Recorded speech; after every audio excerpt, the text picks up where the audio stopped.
Hello everybody and welcome back to my channel. So there's not going to be a vlog today, I don't think, so I thought I'd just like sit down and talk about stuff. But anyway, if you watched yesterday's vlog you would have seen that yeah, the car broke down, so I thought I'd do like a little story time, because I did vlog a bit but I didn't really explain much because it was like, you know, kind of a weird situation or whatever. So I guess we'll just start from the start.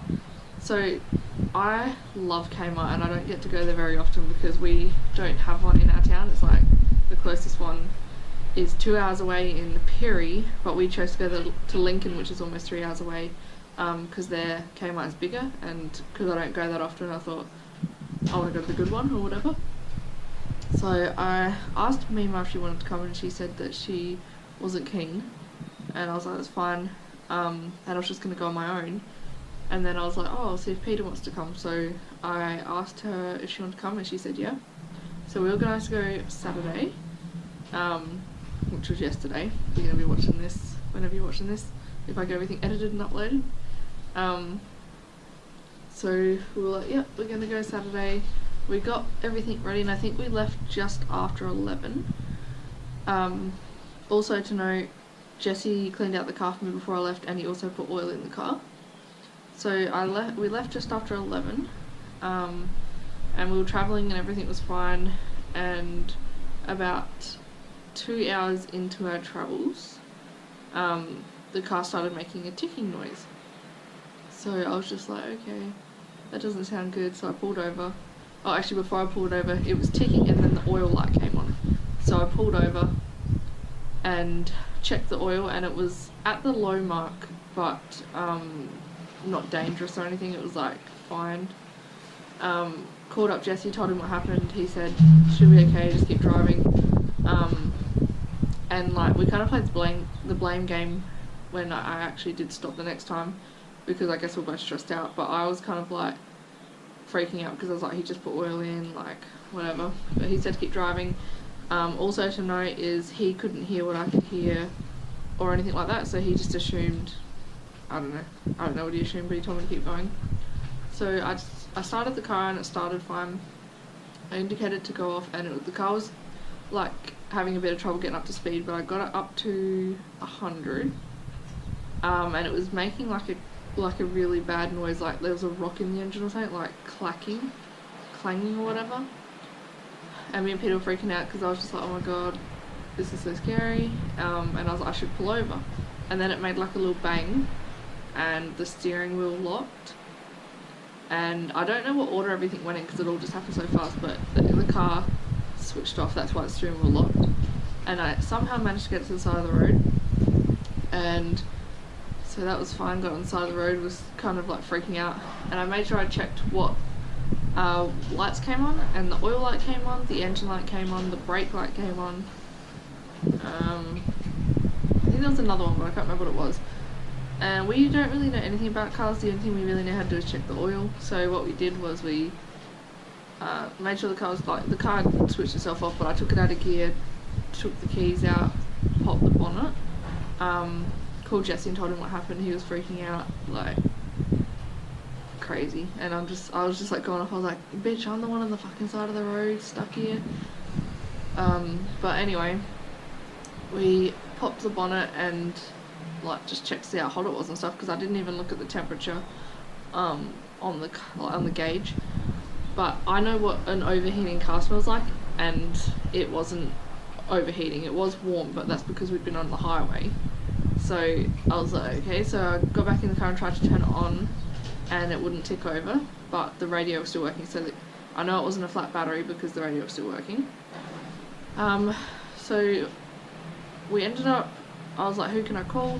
So I called up Amanda and Hayden, and asked if they could help out, and they were trying to figure something out, but Hayden had to go to night shift, so it wasn't working out. So then we called RAA, which is like roadside assistance. That's like their other stuff as well, but that's what we wanted it for, roadside assistance. And we don't have RAA, so what we were going to try and do was sign up on the spot and then get their help. But what they said was we could sign up on the spot for freaking $200 or something, and they can tow our car 50 metres, and then we have to pay for the whole time after that. So we needed to tow the car 2 hours away, so it was going to cost us about $1,000 to get our car back home through RAA. So then our next option that we looked into was going through a tower. Going through a tower was going to cost us $500. And Jessie was just going to go ahead with that, and I was like, why don't you see if you can hire a car trailer? So to hire a car trailer, it was $98, I think. So Jessie got Mima to watch the boys. When I don't know how, in what order everything happened, but Mima came to watch the kids. Him and Jason got the car, hired the car, like Peter's car, hired the car trailer, and started to head over. Now they were 2 hours away, so they left at 4. So we were there since 1:30 trying to figure out how to get the car home and everything. In the time that we were waiting, another like concern, not even that big of a deal, but we were so starving because we hadn't eaten since the night before. So the only food we had in the car was floor popcorn, a flavoured coffee sachet, a dribble of coffee, and that was it. Like, yeah. And so it was 1:30 when we got stuck. The first car to actually stop to see if we were okay was at 3 o'clock, and by that time we'd already organised something. So we had been organising for Jessie to come, but they didn't leave Whyalla till 4 o'clock. So we were just like kind of, yeah, like that. We went and looked on the GPS, and we were 20 minutes walk away from a pub, but I didn't feel good about leaving the car because it was literally on the side of the road. It was just off the side of the road, like I only just got it off the road. So I was like nervous about leaving the car, so we did walk around a little bit, but we didn't go far enough that we couldn't see the car. So we, I don't know, just hung around. I had a few cigarettes, which I don't smoke, so I was just like, why am I doing this? But I just did it. I was just nervous.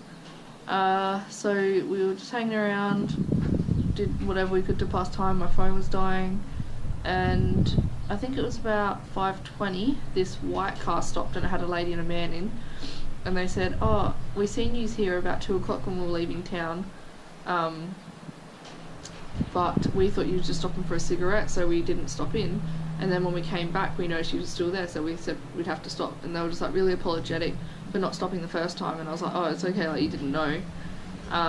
And they offered us a lift into town, and we said, oh, because it was at 5:20, so our help was literally like half an hour away, so we were like, no, we'll just wait. And he's like, can I offer you anything to drink? I've got water, or do you drink alcohol? And I don't drink alcohol that often, really. And I was like, yep, we drink. And he's like, oh, what do you drink? I've got Captain Morgan's, I think they were called.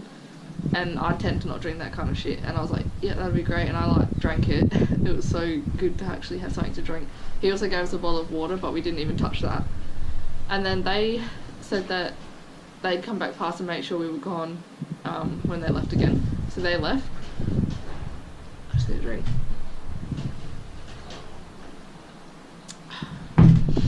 And then this other car stopped, and I walked straight up to the car and I said, we're okay, we've got help coming. And I was kind of like scared because they didn't say a word to me at first, and then they all just jumped out the car. It was 2 guys and a girl and 2 dogs, and I was like kind of nervous, honestly, because like you don't know people, and like there is a lot of nice people out there, but there's also weirdos. So they got out, and the first thing that they said was, one of them goes, oh, this guy's a mechanic. And I was like, oh, really? And he goes, the guy that is a mechanic or whatever said, I'm actually a bush mechanic, like I know about cars, but I don't have the qualifications and whatnot. So we popped the hood and they had a look, and they said it didn't look good. And also to mention, the 2 men were drunk and one was driving. They were just coming from the pub that's 20-minute walk away, and the girl was like sober and pretty chill. But things are like different out in the country. Like you don't really get much police out there, and it's like it was literally like probably a 5-minute drive from their house to the pub. So I didn't even judge. I was just like so grateful for their help. But they were drunk. So if we probably seen them again, they probably wouldn't even recognise who we were. I don't know though. But anyway, they tried to help out, and then these 2 other boys stopped that knew them, and they got out and had a look as well and made sure we were okay in that. And then the 2 men and the girl in the first car stopped with us until Jessie and Jason got there, and when they got there they helped us load the car into the trailer, and it was super nice and that. And then we drove home, and we got home at about 6 something, I can't remember what it was. The car, we don't really know what's wrong with the car. We've got a feeling that the engine's seized. Nick, my brother, was messaging me, and he thinks that a rock got into the engine because of the way it sounded and done something to the oil, because I don't think I mentioned this, but after we checked the engine, I checked under the car and there was an oil leak, and we didn't have an oil leak when we left, so it could have been a rock in the engine, I don't know. But so today's Sunday, so tomorrow Jesse's going to call up a mechanic and we're going to book the car and see if it's worth getting fixed or not. But yeah, we have no car till then. Well, Mima's offered to let us use her car, but I feel bad because then she doesn't have a car. What else? Our options are, Jesse wanted to buy a new car, a brand new car, at the end of the year anyway, so we can wait it out till then. Or we can buy like a cheap $1,000 car to use until we buy one, or I don't really know what else really. But yeah, that's pretty much everything. I don't know if I've got anything else to say about it really. But I'm not too worried about the whole car situation because I have like lots of people to help me and it should be fine. But I'm just kind of sad a little bit because I don't know if it sounds like selfish or self-centered or whatever, but I was going to Lincoln to go to Kmart because it's something that I like to do, and I was going to do it on my own. Like, I don't tend to do things on my own for myself very often, and I'm like kind of sad that I didn't make it there, and I've lost a bit of independence. Like, I can't just get up and go now, so it's a bit of a pain, so I'm a little bit sad today. So that's kind of why I'm not vlogging, because I'm just kind of moping around.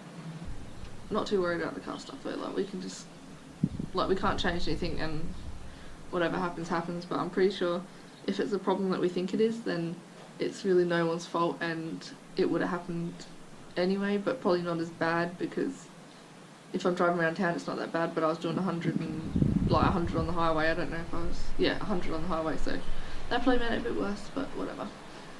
But anyway, no vlog today, but I've had to put something up, so I thought I'd do this, but I'll see you for tomorrow's vlog, guys. Bye!